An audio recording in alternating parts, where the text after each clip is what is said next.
Hello, how are you all? Hope you all are fine. Today I am going to explain you other concepts of this chapter, formulas and functions.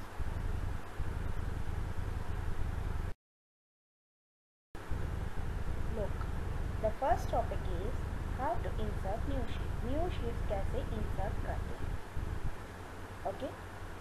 First of all, you have to know about how many sheets are by default present in the worksheet.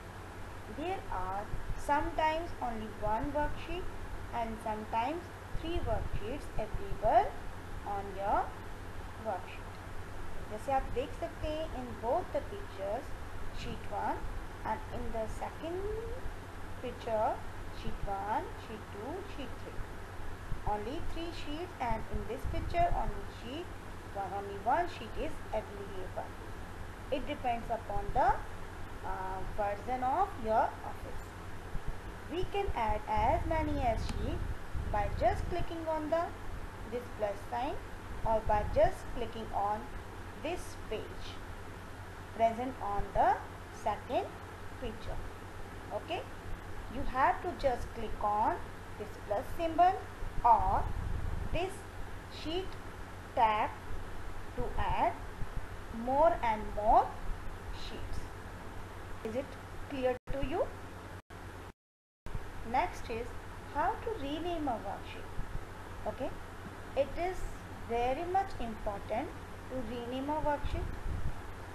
Like in your school, I will create syllabus or a timetable of all the classes.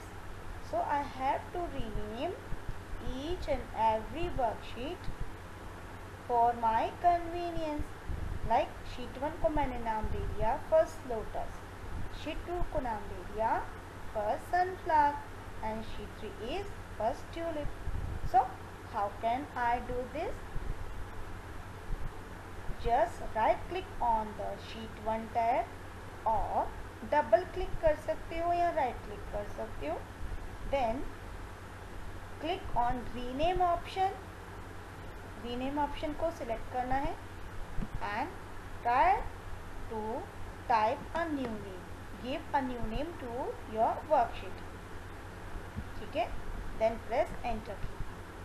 तो आपका जो sheet 1 था वो जो आपने new name दिया है उसमें चेंज हो जाएगा. It is very simple. आपको प्रैक्टिकली बाद में बताया जाएगा. Next is how to delete a sheet. अगर आपकी कोई अनवांटेड शीट बन गई है उसको आपको डिलीट करना है तो वही same procedure. Right click on the sheet tab which you want to delete. Like I want to delete sheet 1. Then drop box will appear on the screen. उसमें बहुत सारे ऑप्शंस होंगे. Insert, delete, rename. Then you have to choose delete option. आपकी sheet 1 delete हो जाएगी. बाकी sheets वहाँ पे रह जाएंगी. Only sheet 1 will be. और जो भी आपने उसको नेम दे रखा था आफ्टर रीनेम वो डिलीट हो जाएगी. How to change colour of sheet. If you want to change the color of this tab, sheet 1 tab, then you have to choose tab color option. आपको tab color option दिख रहा है, आप इस पर क्लिक करेंगे. then select any color of your choice और आपका कलर उस टैब का ब्लू से चेंज हो जाएगा. ओके, आपको ये कैसे करना है.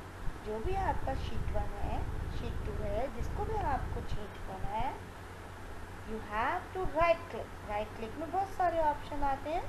Then choose, you can choose rename for renaming a worksheet. You can choose delete to delete a worksheet.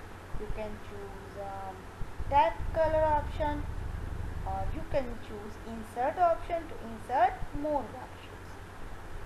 Okay. So there are some common functions. I explained you earlier about sum. It is used to find total. Like if you want to add range from A1 to A10, the values present in A1 to A10, then you will use function sum, then parenthesis और आप range लिखेंगे A1 to A10. If you want to find average, do you know the meaning of average in maths? Have you did? Average का मतलब होता है if you want कि आपको total निकालना है, total of all the values upon sum of all the values upon जितनी आपकी वैल्यूज़ थी. जैसे 6 वैल्यूज़ थी, आपके 6 सब्जेक्ट्स हैं, आपने 6 सब्जेक्ट्स का सम निकाला एंड उसको आपने अपॉन किया, डिवाइड किया 6 से, तो आपका एवरेज निकल आता है. तो यहाँ पर आपको ओनली एक फंक्शन लिखना है एवरेज, देन पैरेंथेसिस आपको रेंज मेंशन करनी है कि starting range and ending range, तो आपका एवरेज फाइंड आउट हो जाता है. Max, if you want to find largest value from the range of values, then you will write down max, not maximum, only max. Then parenthesis bracket start करेंगे V1 to V20. Same as in minimum. If you use to find out smallest value, then you will use min, minimum, min and range in the bracket. If you want to find out the date, current date, okay, so you will write only today equal to today, then parenthesis, no range. तो आपकी आज की date complete date आ जाती है. जैसे आज है 8 of May and 2020. If you want to find out month कि कौन सा मंथ चल रहा है, तब आपको आगे मंथ लिखना होगा, फिर ब्रैकेट में टुडे, और ये पैरेंथेसिस तो देना ही है आपको.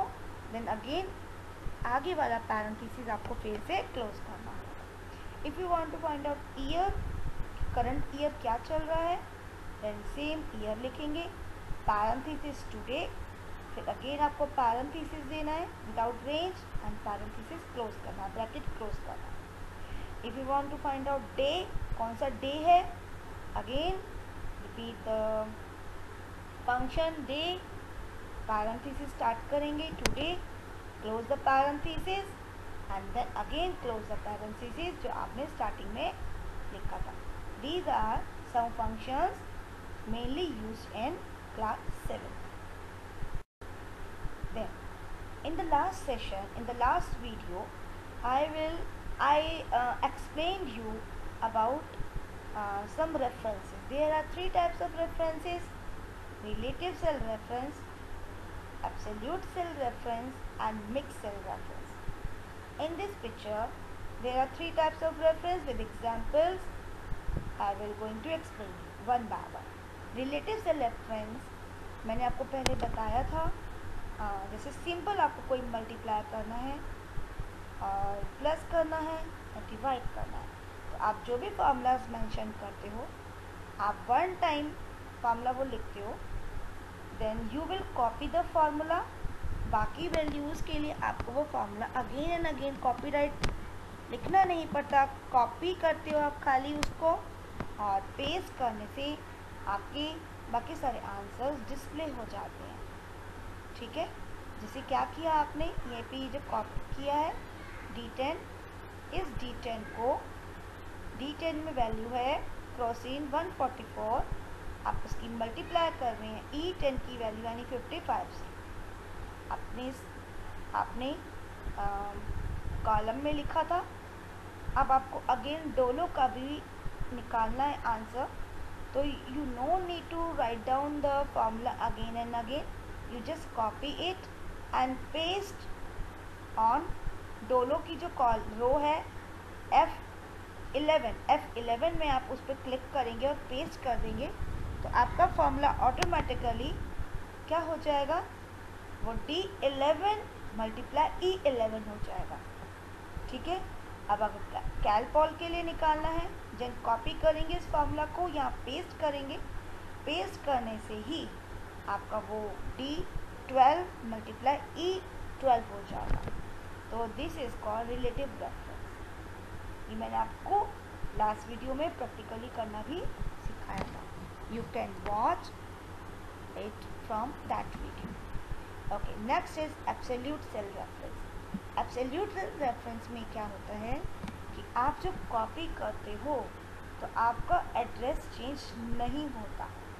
उसके लिए हमको क्या करना पड़ता है ये मैं आपको अभी बताऊंगी। आपने देखा ये हमने रिलेटिव में मैंने कॉपी किया और पेस्ट करने से D10 D11 या D12 हो रहा है और E10 E11 या E12 हो रहा है। बट एब्सोल्यूट रेफरेंस में यहाँ पर एक सिंबल यूज़ कर रहे हैं, डॉलर का साइन K के आगे एंड 3 के आगे। K is column name and 3 is row number.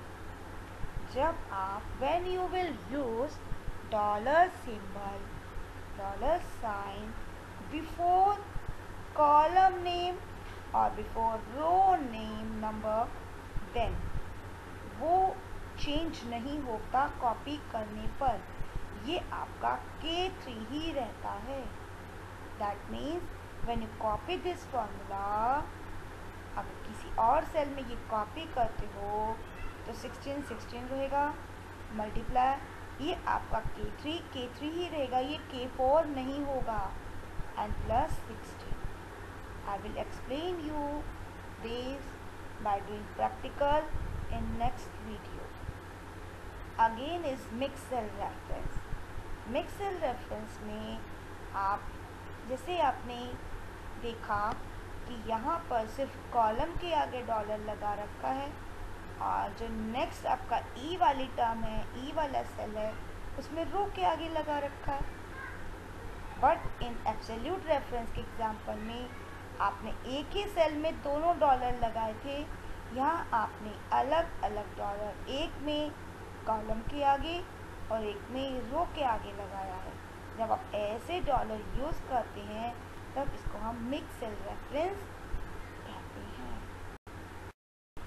Okay, absolute reference it is use when we do not want to change address of cell. आपको किसी का एड्रेस चेंज नहीं करना, जब आप फॉर्मूला कॉपी करते हैं then we use absolute reference. We use dollar sign, जिसको आपको चेंज नहीं करना उस सेल के आगे आप डॉलर साइन यूज़ करते हैं, उसके कॉलम और रो नंबर के आगे बिफोर। एग्जाम्पल मैंने ये लिखा है, जैसे आपको A1 कभी भी चेंज नहीं करना और A2 कभी चेंज नहीं करना, तो आपने उसके आगे dollar dollar dollar dollar use कर दिया। अब आपको इस पिक्चर के एग्जांपल से समझा रही हूँ। यहाँ पे जॉन 5 आवर काम करता है, Sally 2 hours, Julia 5 hours, Ron 9 hours, Harold 8 hours. 1 hour के कितने रुपीस पे किए जाएंगे? $11। ठीक है, तो जॉन का आंसर क्या करेंगे हम? जॉन का 5 आवर्स कहाँ पे वैल्यू कहाँ रखी हुई है? C5 में। हमको C5 को C2 से मल्टीप्लाई करना है। देन सेकेंड टाइम C6 को C2 से ही मल्टीप्लाई करना है। C7 जो जूलिया का आर्स है उसको अगेन C2 से मल्टीप्लाई करना है, एंड रोन C8 को C2 से ही मल्टीप्लाई करना है। आप देख रहे हैं कि आपका C5, C6, C7, C8 तो चेंज हो रहा है, लेकिन C2 कभी भी चेंज नहीं हो रहा। तो जो हमें चेंज नहीं करना होता हम उसके आगे डॉलर का साइन यूज़ करते हैं। हमने C5 multiply C dot dollar C dollar 2 use किया। अब जब इस फॉर्मूला को आप कॉपी करके सैली वाले में पेस्ट करेंगे तो C2 आपका C3 या C6 या C4 नहीं होगा। हाँ, जो 2 आवर्स वाली थी C5, जो C5 था वो C6 हो जाएगा, लेकिन C2 आपका हमेशा C2 ही रहेगा। ये प्रैक्टिकली आपको मैं करके बताऊंगी, don't you need not to worry. Next है mixed reference. Mixed reference is a combination of absolute and relative reference. अब इसमें आपको कॉलम के आगे भी यूज़ कर सकते हो और रो के आगे भी यूज़ कर सकते हो। जैसे एग्जांपल में $A1 + $A2, एक में कॉलम के आगे और एक में रो के आगे हमने यूज़ किया है। आप इस एग्जाम्पल में भी देख रहे होंगे कि $B5 मल्टीप्लाई C$2 कॉलम के आगे यूज़ किया है और सेकेंड सेल में रो के आगे 2 के आगे यूज़ किया है। ठीक है, these are 2 question answer you have to do in your notebook. What do you mean by absolute reference? With an example of explain with an example. And what do you know about relative reference? Explain with the help of an example. Hope you will do these questions in your notebook, and I will explain you this reference topic by giving another video soon. Goodbye.